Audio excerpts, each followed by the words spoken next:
Welcome back to the Man Cave, everybody, for episode 73 of the ManTFup Podcast. I'm Kimmy B. And Lenny. Before we go any further, please like, subscribe, share, and follow. We are absolutely any and everywhere, including across all forms of social media. Also, quickly, want to thank everybody who has been watching at least the clips, if not the full episode, but the clips on YouTube and the clips on Instagram and TikTok in particular, and commenting and being engaged. Do not think your comments go unseen, because they do not. And eventually, we will get around to doing entire episodes where we just reply back, because there's definitely been some thought-provoking and just enraging comments as of late that I would like to get into, but we just need to be seriously prepared with rebuttals. I feel like that's more of a trial type of situation where you need to come in armed and ready to go. But in this episode, I found the clip this time, and it's regarding something I think that will hit home for everybody. It's got to do with phones, and I have no idea who this man is. Simon Sinek, maybe, but he was clearly speaking to a large audience of people and talking about the use of phones. So let me show you the subconscious power of this device. What if I were to hold my phone while I'm giving this presentation? I'm not checking it, it's not buzzing, it's not beeping. I'm simply holding it. Do you feel like you're the most important thing to me right now? No, you do not. And this is an artificial environment. Now think about how often this phone is out while we're talking to other people. Hey boss, can I talk to you? Sure, what's on your mind? As opposed to, sure, what's on your mind? We go out for dinner or lunch with our family and our friends. We have meetings, and we put the phone on the table, which sends a subconscious message to everybody else in the room that this is not that important to me. You're not that important to me. And by the way, putting your phone upside down is not more polite. This is my favorite one, where the phone rings in the middle of a dinner, in the middle of a lunch, in the middle of a meeting, and somebody goes, I'm not going to answer it. Oh my God. So let me show you this. So obviously that's just a clip. He's giving a whole presentation, but I think he hit on, again, some very pertinent points there. I know you were kind of nodding your head throughout different parts of that. I know I'm guilty of almost everything he mentioned. So I want to start with you as a business owner, as a business leader. When you go out for business meetings, like, you recently have started working with some new clients, you're doing some very big things. In those initial meetings, did you have your phone out? Was your phone out? Is it something that you make a cognizant, or that you're aware of? No, I typically will check out when I go to a meeting. Got you. And spend the time at that meeting. Okay. Phone's typically in my pocket. Mm-hmm. And, most business people have schedules. So, if you have similar to us right here, we're sitting on the couch. Nobody's calling me now for the most part. For the most part. I don't know. Somebody could be roll tried the to tape preempt on a that. few of these episodes. I think your phone has definitely I rung. tried to preempt that, but we use the phone when we're talking. So, if you're using it as a tool, it's part of your work. Mm-hmm. Yeah, you have the phone out. But the restaurant I go to, Anthony's, the employees aren't allowed to have their phone. I love that. No employee in there can have their phone, check their phone. Yeah. You're working. That's what you're doing. And I think that's the way it should be in most businesses, in all businesses, where you have to deal with people. No one should ever be on their phone. The security at my kids' school, I want to punch them in the head when I walk by them and they don't look up from their phone. I really do. Uh-huh. You're getting I could be paid snatching to be somebody's yes. kid. Yeah. You can walk right by them. People are oblivious when they got that phone. And driving, forget it. Driving. I want to run people off. Well, it's funny that you mentioned Anthony's and their no phone policy, because recently on social media there was a meme it wasn't even a meme. It was a photo that somebody had taken in a restaurant, and it said, basically, please snitch on your waiter or waitress. If you catch them on your phone, we'll give you 15% off your bill. And somebody obviously took a picture of it and posted it and shared it. And I was like, you're encouraging your customers to snitch on their waiters or waitresses. That could go very left in many ways if you have not already gotten your food by the time you snitch.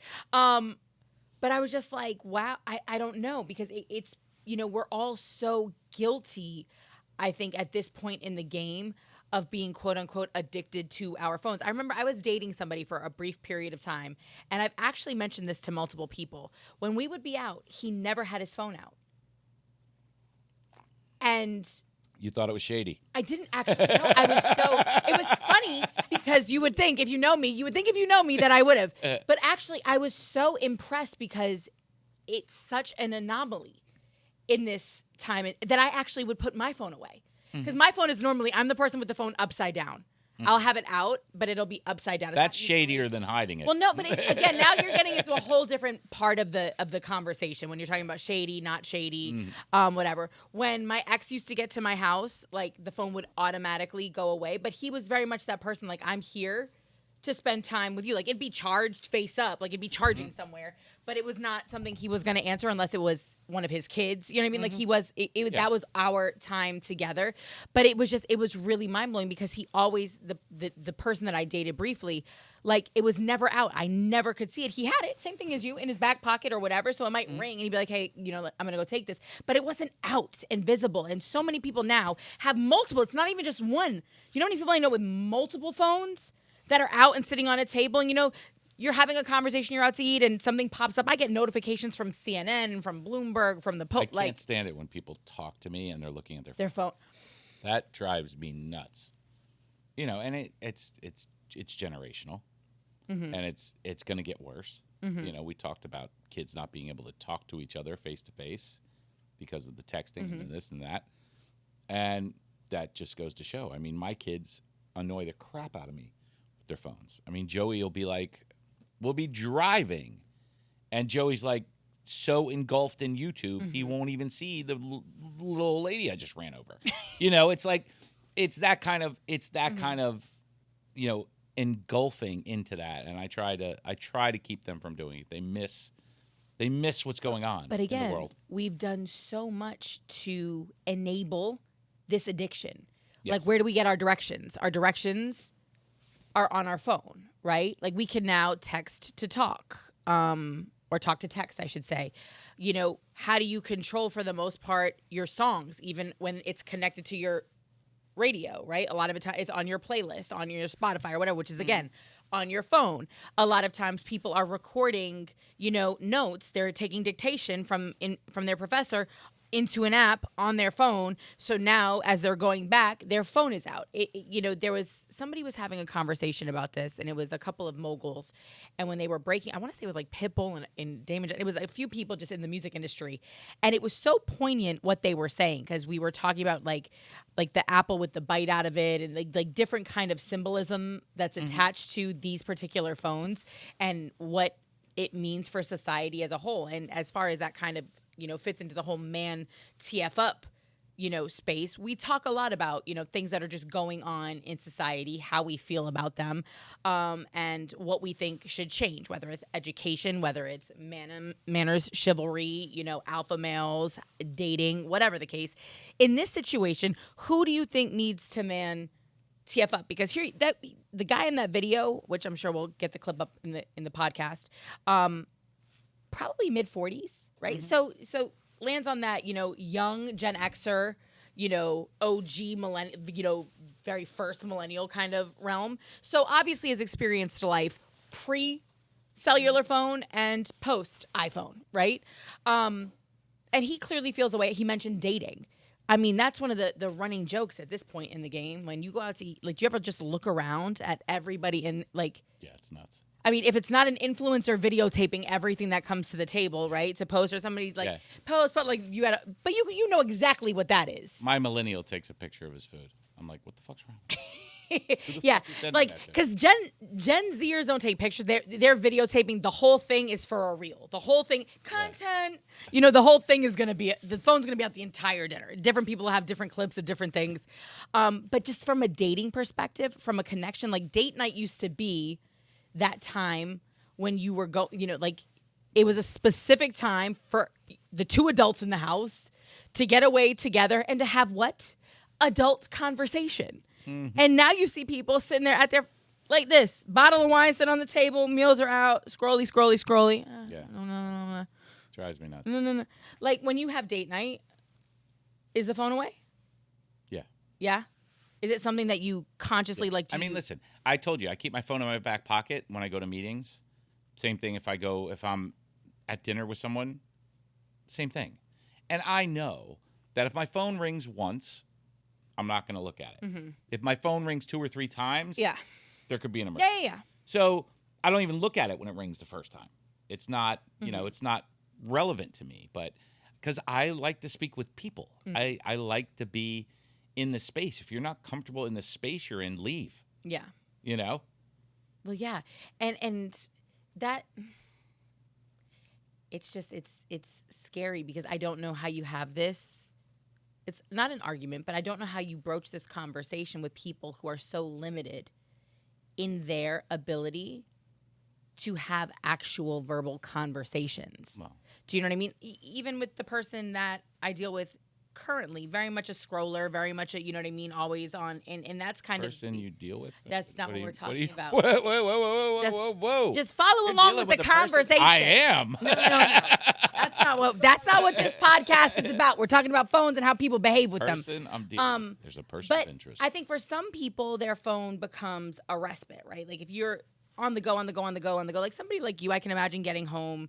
I know you don't because you're not big on social media unless it's for work. But other people use it as their escape, right? They might jump on Facebook. They might go to their favorite newspaper. They may, whatever. They're going to go through their phone. But there's a designated time for that. Pretty much. You've got a whole generation and a half of people that spend their entire day Yes. on these things and in these things. And if you go to take them away, completely detached. But it's almost like I wondered when he was mentioning, the employer, the boss, and your employee feeling like they're being heard.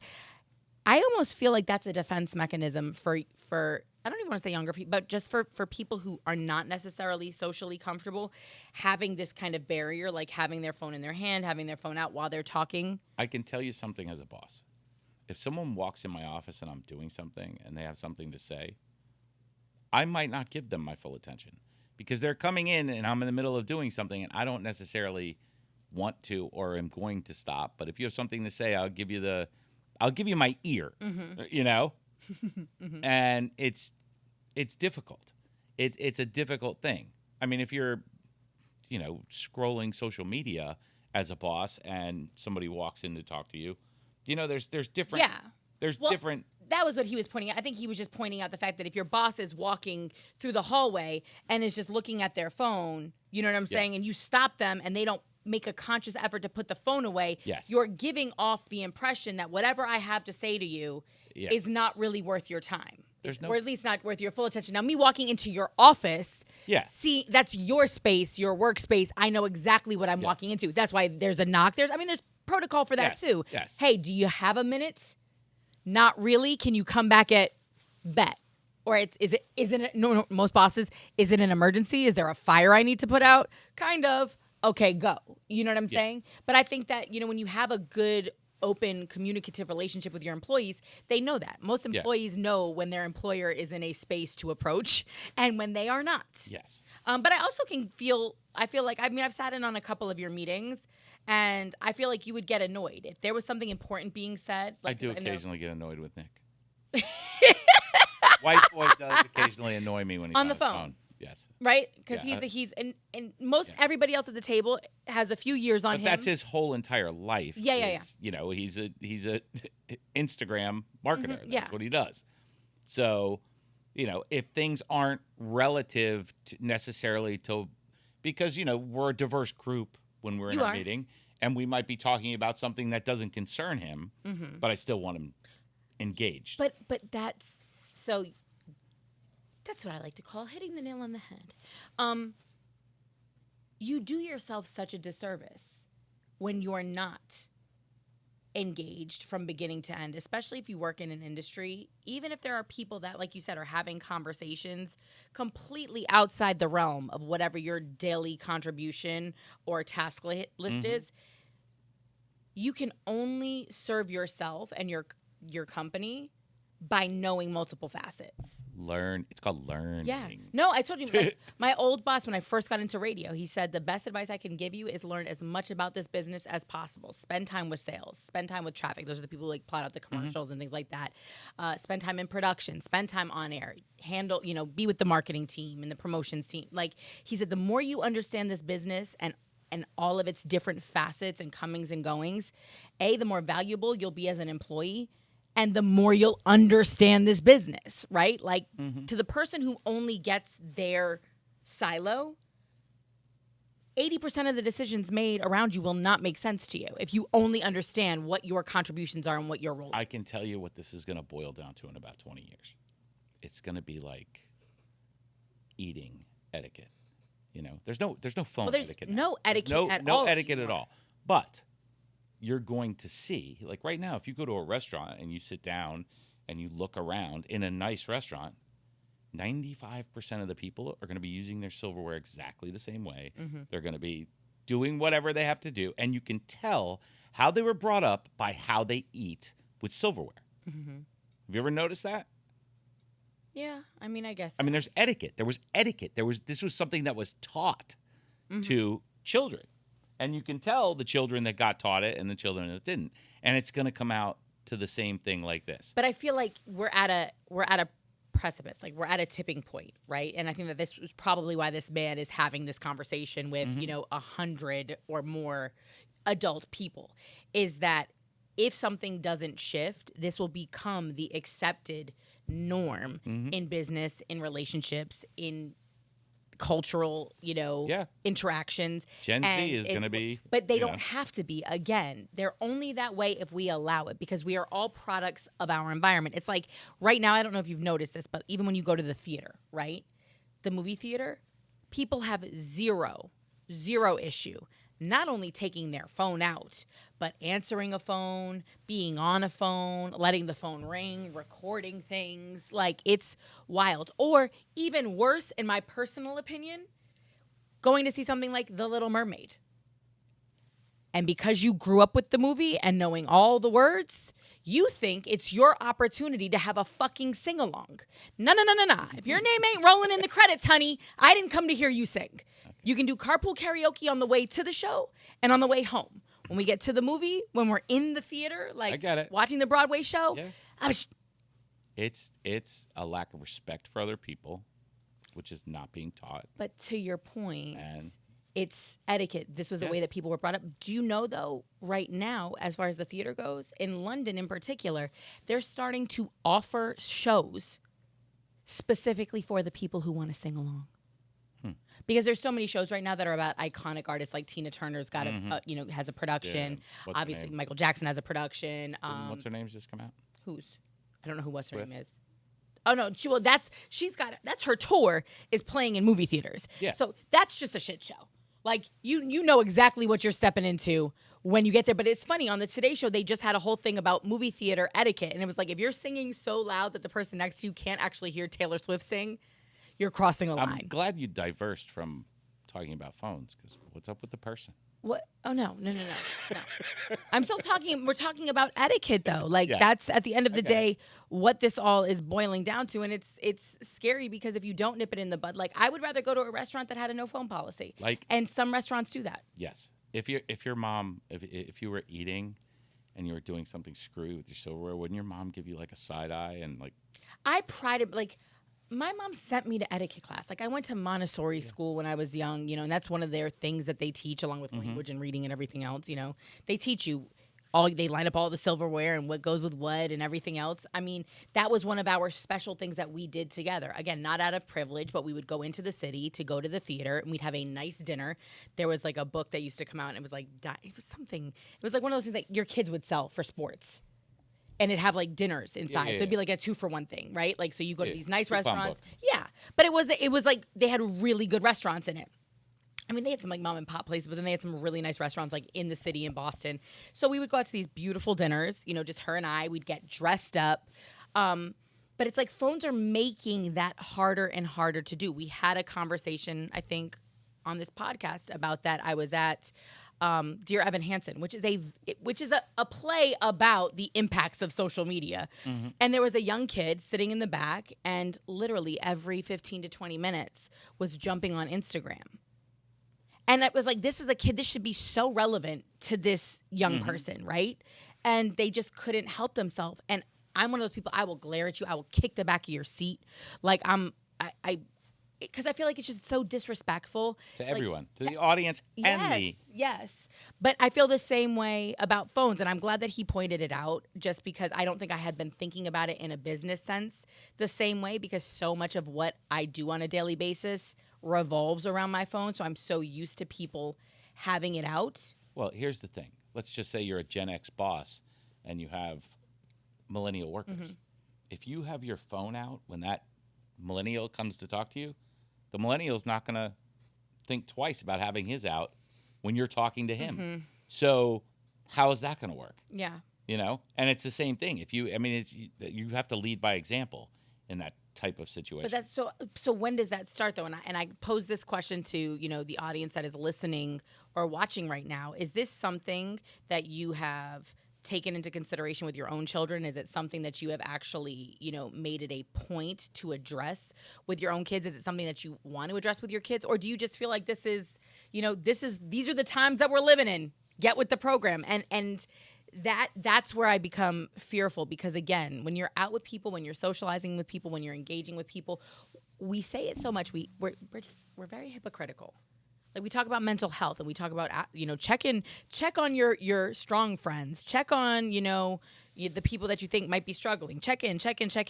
But it's like, how can you tell people to check in those situations when I'm sitting right across from you and I'm clearly checked out? Do you know what I mean? Like, so how are you, Len? Everything good? You all right? And I'm literally sitting on my phone, scrolling through things, replying to a text and I'm message. waiting to see how long it's going to take you to look up if I don't answer you. Right? That's really what it is. I don't know. So, I mean, I would like to actually watch his entire conversation again. I'm not totally sure. Maybe. Oh, that's him. Simon Sinek is his name. And he's imagined to experience as much as I can. Whatever. I don't know. He's got 2.7 million followers. I liked what he was saying about phones. I know your kids are getting older and they're going to be out of the house soon. If you could do it again, right, before you introduced phones, would you do like the lockbox situation in the house after a certain time and you get them back in the morning on your way to school? We tried all that fun stuff. And I mean, I think what it boils down to today in the house, you know, in a typical my house, is they have so many other outlets to get the same information that taking the phone away doesn't make sense. No, but I'm talking about just from a conversation point of view. I don't want them to have it when we're at dinner. I don't want them to have it. But that's what I'm saying. Like, if you could do it, and I don't know what that looks like in your house, but I wonder how many parents at this stage of the game, when they see their kids out and on a date and they're like this, or they're out to dinner, or they're at the or they're theater. Sitting next to each other, texting each other. That too. Does that run through your head? Like, I really wish that we had, you know, because I don't think that people from your generation and from my generation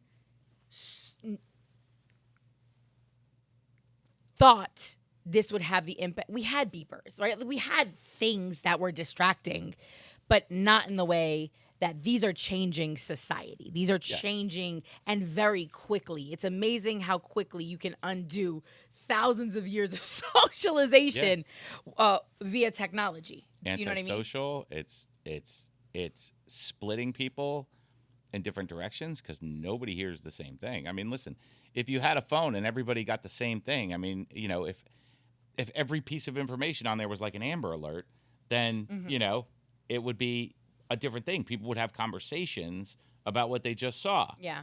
That's not what it is.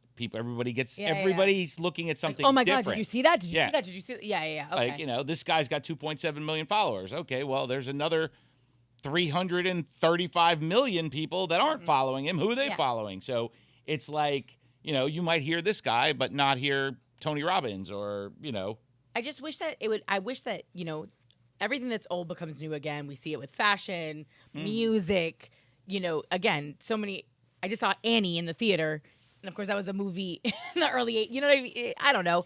I wish that conversation would become a trend, right? Like, I wish that kids would be like, man, and throw their phone away. Like, you know what I mean? But this is the toy that they're never going to get sick of. Like, people are never going to get sick. And it only becomes more and more integrated into our daily life. It's also the dumbing down of society. It is literally the downfall of critical thinking, because people are living in other people's lives vicariously through other people. They're not trying to do stuff. They're just entertained. They have constant entertainment. It's like you're constantly at a circus. That's, again, now you're opening up an entire. Yeah, I know. I was going to say that's a very different conversation, but it's very scary too, because when you say they're being entertained, they're also being entertained by very serious news. Do you know what I mean? It's all kind of getting smushed together. Whereas before, when you would sit down at the end of the night to watch the news, right? You watched news. Mm-hmm. And then the entertainment part of it would come on when the news was over. Like, notice sports is always at the end because they needed to get the big, heavy headlines out of the way so there was no confusion. And people used to be incensed. If you didn't handle something with the right, not even perspective, but with the right tone, you're insensitive, you're making light of something. Every once in a while it'll still happen to me on the radio because, you mix or you commingle two things, or people are, again, halfway listening. But I think people used to pay a lot more attention to things like that. But with the advent of, again, social media and your phone, and when you're scrolling and we're going from what's happening in Israel and Gaza into some crazy viral video of, a twerk off at whatever, into, a trans conversation, into some sponsored post for a workout supplement. You know what I mean? Like, you're sorry. Sorry about that, Nestor. That was a lot. Whoa. That's a lot. Get some microphone etiquette. But do you know, right? My bad. That was, straight disrespect. But there's so many implications for this. But just to take it back to the very beginning, I think that what he's talking about, though, is something that we can consciously still affect today. Like, we can still absolutely rework or remold or set a standard for what is acceptable and what isn't, as far as workplace etiquette goes, as far as what, again, socialization. When you're communicating with another person. Just, but let's just leave it at that. When you're communicating with someone else, that should be gone. Man up and put your phone down. Yeah. Good luck with that. Good luck with that. Are we good? I think that this is, there's not a whole, because we could go on and on about it. We could, this is a rabbit hole we could dig deep. Facts. But again, shout out to couple episodes from now, we'll get into the impacts of. Yeah. But again, if you're watching and a parent, let us know how you tackle this issue. Mm-hmm. Do you put parameters around, how many hours your kids are allowed to be on their phones?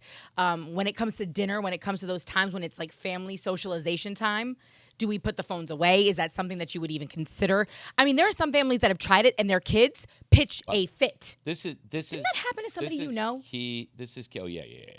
This is number one problem with that, because children are sponges and they learn what you teach them. And when you have a 1, 2, 3-year-old that you're entertaining with a phone while you're eating dinner, that 3-year-old is going to be a 12-year-old that wants to have his phone at dinner because facts. He's always had it at dinner. The convenience then becomes the culprit. And that's a big part of it. So, again, I think that these are great conversations to have. I think that that's something, again, my mother has been taking me out my entire life. I'm sure you and Rachel took the kids out to dinner. Absolutely. Since they were children. You learn how to engage in conversation. And yes, there are some conversations that children shouldn't be a part of, so you sit them at the kids' table. I told you my favorite time, we eat at the sushi place in Aventura. Been going there since 95. Mm-hmm. So we've had the same waitress for, I think, almost 18 years. Love it. But we were in there one night, and Miranda was like 3, and Joey was like 1, and Joey was a screamer. Like a screech, And not crying, just out of nowhere. He just screech. He was a screamer.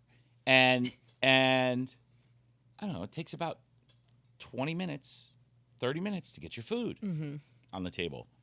And trying to contain a 1-year-old and a 3-year-old for 30 minutes with nothing to do. This goes back to, I didn't hand them a phone. I wasn't, you're just going to sit there and wait for your fucking food. And this old man screams, "Oh, people should learn how to take care of their kids, control their kids." So I'm like, whatever, ignored it.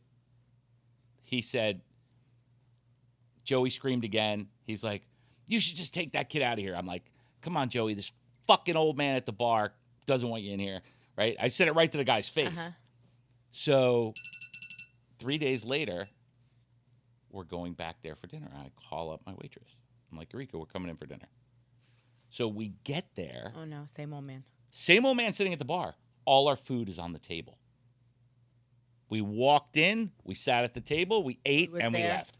But that's, nowadays you have 1 and 3-year-old kid, 4-year-old kid, 5-year-old kid. Mm-hmm. Nick, we used to walk around. Yeah. Nick, there's 6 of us at dinner. We'd all take turns walking him around. Guys, or, entertain your kids. I know this sounds prehistoric. Bring a book. Yeah. You know what I mean? But that would imply you've been teaching them to read and they actually want to do that. Crayons are always a plus. They're not going to have a book at the dinner table when they're 12. Well, but they'll have a phone. Yeah.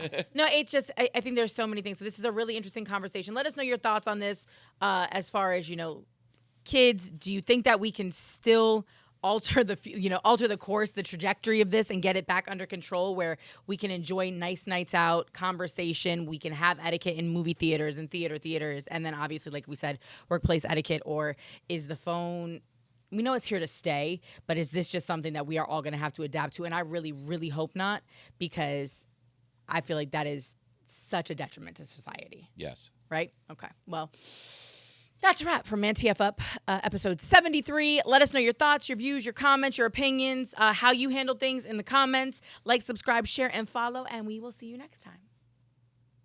Peace.